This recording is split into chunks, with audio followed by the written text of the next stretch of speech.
یہ کہانی ایک غریب کمہار کی بیٹی مریم کی ہے جو اپنے ہنر کے لیے پورے گاؤں میں مشہور تھی۔ وہ بڑے ہی خوبصورت مٹی کے برتن بنایا کرتی تھی، لیکن ایک دن اس کی محنت مٹی میں مل گئی جب ایک گھوڑ سوار نوجوان جو کسی شہزادے کی طرح سفید لباس میں تھا اس کے سارے برتن توڑ کر چلا گیا۔ مریم کے لیے یہ بہت تکلیف دہ تھا، مگر اس نے ہمت نہیں ہاری۔ اس نے اس نوجوان سے اپنے نقصان کی بھرپائی کے لیے اس کی انگوٹھی مانگ لی۔ نوجوان پہلے ہنسنے لگا، مگر جب اس نے مریم کی آنکھوں میں آنسو دیکھے تو اپنی قیمتی انگوٹھی اتار کر اسے دے دی۔ مریم کے لیے یہ کسی انعام سے کم نہیں تھی۔ مریم کے گھر کی حالت اچھی نہیں تھی۔ اس کے ابا مٹی کے برتن بنایا کرتے تھے، مگر بیماری کی وجہ سے وہ کام نہیں کر سکتے تھے۔ ایسے میں گھر چلانے کی ذمہ داری مریم پر آ گئی۔ اس نے برتن بنانے کا ہنر سیکھ لیا اور اپنی محنت سے پورے گاؤں میں اپنی پہچان بنا لی۔ ایک دن ایک امیر آدمی کے بیٹے سے یقین دلایا کہ اس کی بنائی ہوئی چیزیں شہر کے میلے میں بک سکتی ہیں۔ یہ سن کر مریم کے دل میں امید کی ایک کرن جاگی۔ اس نے نئے جوش کے ساتھ اور بھی اچھے برتن بنائے، مگر تبھی اس کی ملاقات پھر سے اسی گھڑ سوار نوجوان سے ہوئی اور وہ اس کے ہاتھوں میں پیسے رکھ کر چلا گیا۔ مریم کے دل میں سوال اٹھنے لگے، یہ کون تھا؟ کیوں بار بار اس کی مدد کر رہا تھا؟ اس دن مریم نے اپنے ہاتھوں سے بنائے برتن بیچنے کے لیے دوسرے گاؤں جانے کا فیصلہ کیا۔ صبح ہی وہ نکل پڑی اور پورا دن گاؤں جا کر برتن بیچنے کی کوشش کرتی رہی، مگر کسی نے بھی ایک برتن تک نہ خریدا۔ مایوسی اس کے چہرے پر نمایاں تھی۔ شام ہوتے ہی وہ تھک کر چور ہو گئی۔ اس کی آنکھوں میں آنسو آ گئے۔ کیا فائدہ اتنی محنت کا؟ یہ سوچ کر وہ اداس کھڑی تھی۔ تبھی گھوڑے کی آواز اس کے کانوں میں پڑی۔ جیسے ہی اس نے پیچھے مڑ کر دیکھا تو اس کے پیروں تلے زمین کھسک گئی۔ وہی انجان نوجوان سفید لباس پہنے گھوڑے پر سوار اس کی طرف بڑھ رہا تھا۔ نوجوان گھوڑے سے اترا اور کہا، آج تمہارے چہرے پر بہت مایوسی ہے۔ مریم نے کوئی جواب نہیں دیا۔ وہ اس کی باتوں پر یقین نہیں کرنا چاہتی تھی، مگر نوجوان بولا، یہاں سے کچھ دور ایک بستی ہے جہاں لوگ مٹی کے برتن خریدنے کے لیے ترس رہے ہیں۔ اگر تم وہاں جاؤ تو تمہارے سارے برتن ہاتھوں ہاتھ بک جائیں گے۔ مریم کو اس کی بات پر شک ہوا۔ یہ کون ہے؟ کیوں میری اتنی مدد کرنا چاہتا ہے؟ مگر اس کے پاس سوچنے کا وقت نہیں تھا۔ نوجوان نے گھوڑے سے اتر کر اس کی طرف ہاتھ بڑھایا، آؤ میں تمہیں وہاں چھوڑ دیتا ہوں۔ مریم کے دل میں ڈر تھا، مگر اس کے پاس کوئی اور چارہ بھی نہ تھا۔ وہ نوجوان کے ساتھ چل پڑی۔ راستے میں ہر قدم پر اسے خوف محسوس ہو رہا تھا، مگر وہ مجبور تھی۔ کچھ دیر بعد وہ دونوں اس بستی میں پہنچ گئے جہاں کا نظارہ دیکھ کر مریم حیران رہ گئی۔ چاروں طرف سفید لباس پہنے لوگ گھوم رہے تھے۔ نوجوان نے بستی والوں سے کچھ کہا اور ایک لمحے میں سب عورتیں مریم کے پاس آ گئیں اور اس کے برتن خریدنے لگیں۔ مگر اس بار نہ صرف انہوں نے برتن خریدے بلکہ اس کی محنت کی اچھی قیمت بھی تھی۔ مریم کی خوشی کا کوئی ٹھکانہ نہ رہا۔ چند ہی منٹوں میں اس کے سارے برتن بک گئے۔ وہ نوجوان مسکراتا ہوا اسے دیکھ رہا تھا۔ اس کی نظروں میں کچھ خاص تھا جسے دیکھ کر مریم کا دل تیزی سے دھڑکنے لگا۔ اب رات ہو چکی تھی۔ مریم کو گھر پہنچنے کی جلدی ہونے لگی۔ اس نے نوجوان سے کہا، اب مجھے میرے گاؤں چھوڑ دو، بہت رات ہو گئی ہے۔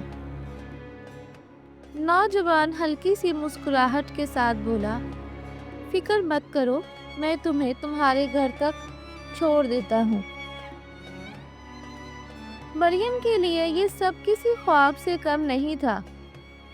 اسے پہلی بار یہ نوجوان اچھا لگا تھا۔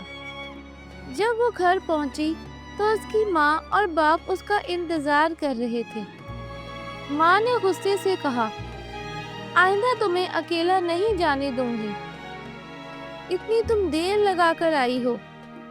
مریم نے ہنستے ہوئے ماں کی طرف دیکھا، پھر جیب سے پیسے نکال کر ان کے ہاتھ میں رکھ دیے۔ اتنے سارے پیسے دیکھ کر ماں اور باپ حیران رہ گئے۔ اگلے دن مریم نے پھر نئے برتن بنانے شروع کر دیے۔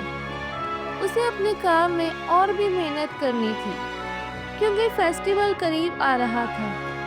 زاہد بھائی نے اسے بتایا تھا کہ یونیورسٹی میں ہونے والے فیسٹیول میں اس کے بنائے برتن رکھے جائیں گے۔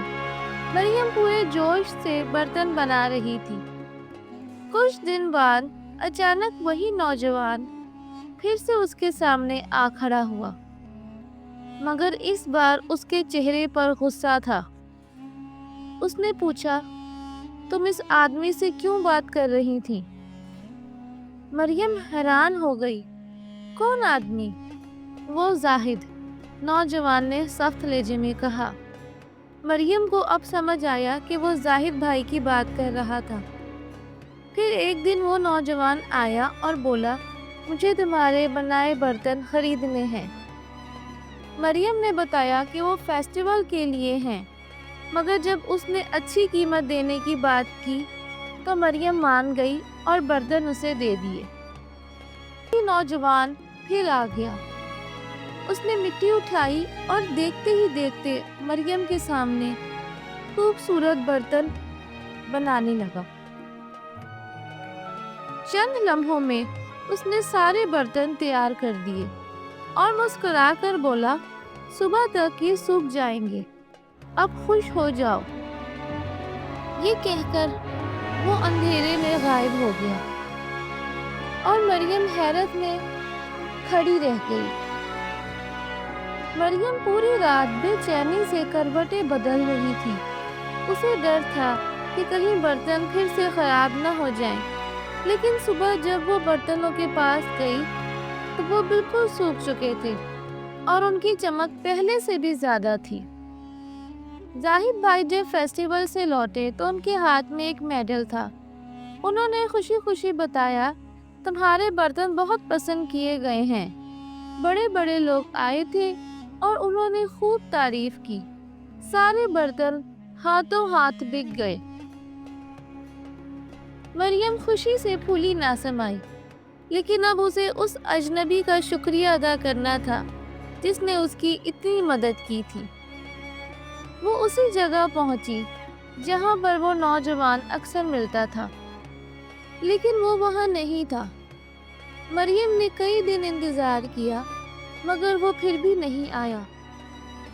اب مریم کے بنائے ہوئے برتن پورے گاؤں میں مشہور ہو چکے تھے۔ اس نے اور بھی خوبصورت برتن بنائے اور انہیں بیچنے کے لیے اسی بستی کی طرف چل پڑی جہاں اس نوجوان نے پہلی بار اس کے برتن بکوائے تھے۔ لیکن اس بار مریم راستہ بھول گئی۔ تبھی اس نے دیکھا کہ ایک بوڑھا آدمی ایک درخت کے نیچے بیٹھا ہوا تھا۔ مریم نے اسے پوچھا، کیا آپ مجھے اس بستی کا راستہ بتا سکتے ہیں جو جنگل کے اس پار ہے؟ بوڑھا آدمی چونک کر بولا، وہ ہماری بستی ہے جہاں کسی باہر والے کو جانے کی اجازت نہیں ہے۔ مریم نے اسے اپنے برتنوں کے بارے میں بتایا اور کہا کہ پہلے بھی اس نے وہاں برتن بیچے تھے۔ بوڑھے نے اس کے برتن اٹھا کر دیکھے اور کہا، واقعی یہ برتن بہت خوبصورت ہیں، ہمیں ان کی ضرورت پڑتی ہے کیونکہ ہم رات بھر، لیکن مجھے